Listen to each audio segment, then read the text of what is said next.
Yeah, afternoon, Mr. Joe. Yes, can you hear me? Am I audible? All right, can I begin? Yes, we are all eagerly waiting for your story, Mr. Joe. All right, so finally it's my turn. Today I'm going to read a book, The Four Corners of the Sky. It's a creation story and cosmologies from around the world. So I think we're gonna just have a myth from Egypt, ancient Egypt. So I'm gonna start now. Let me sit down. All right,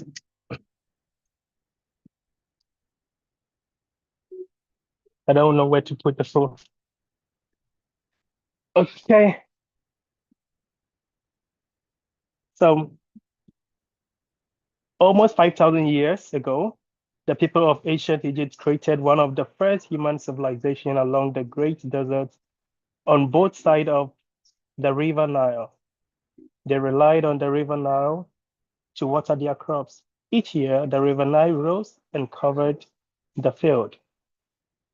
In the springtime, as the water subsided, the fertile land resurfaced for planting. The Egyptians believed that originally the god named,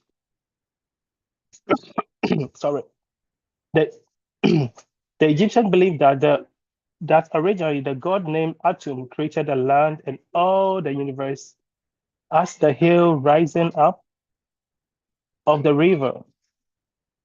Just as the field emerged from the Nile, God rose up out of the water and created the world because he needed a place to stand. Atum was the god of or the sun. Atum was the sun god, the one who created himself. The Pharaoh of Egypt thought they were his incarnation here on earth. Atum blood flowed in their vein. The myth of the Egyptian often depicts of God Ra.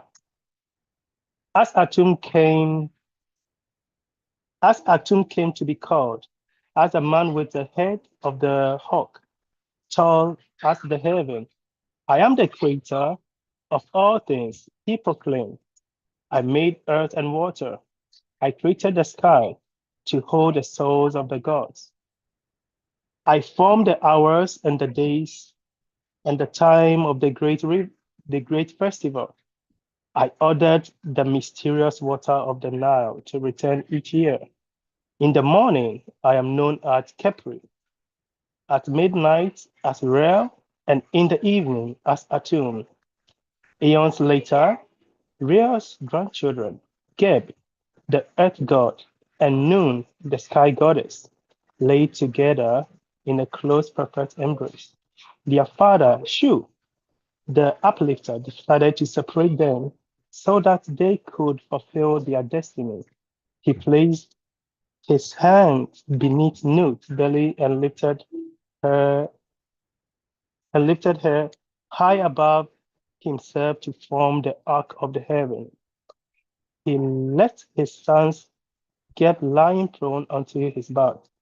Nut arc over Geb, with a toe poised to the horizon in the east and her arm stretched to where the fingertip touched the horizon of the west.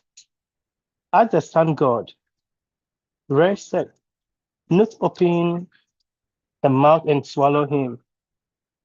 During the night, he was hidden from the view as he passed through her body to be reborn at dawn from the lion of the east.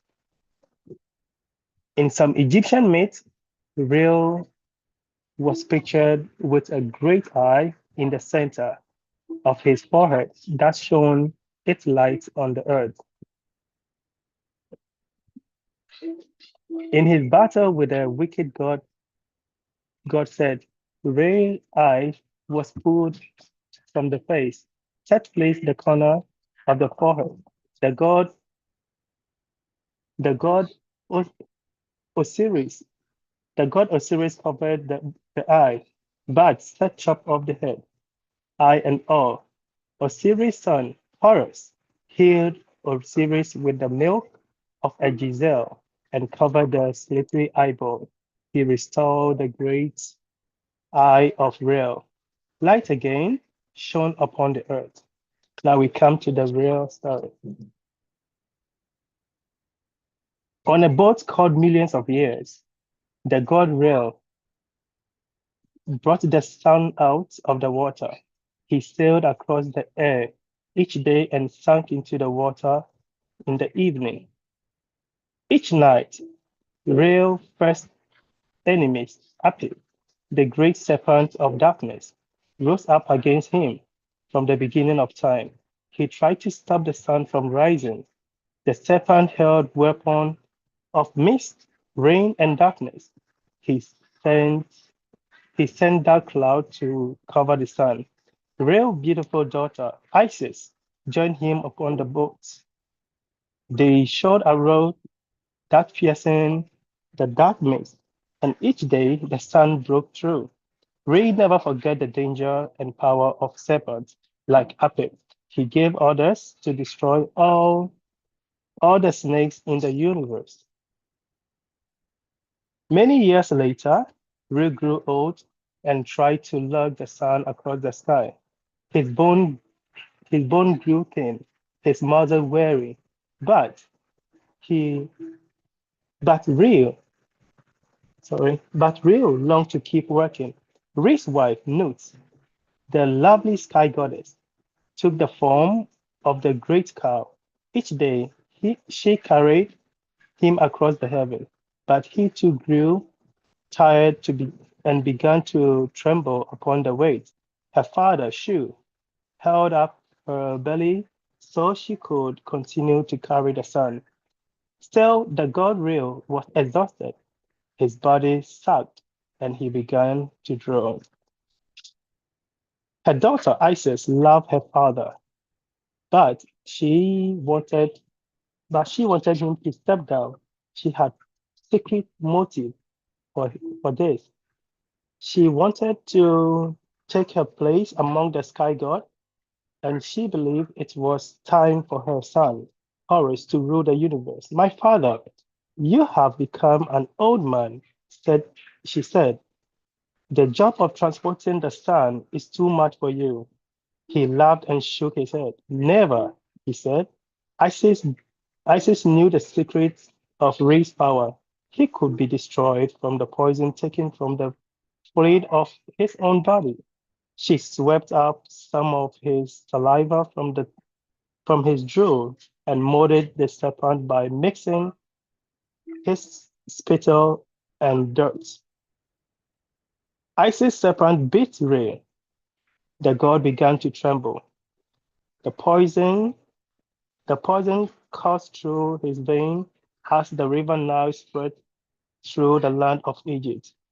With all his power, he could not cure the wound, for the snake's poison was made from himself.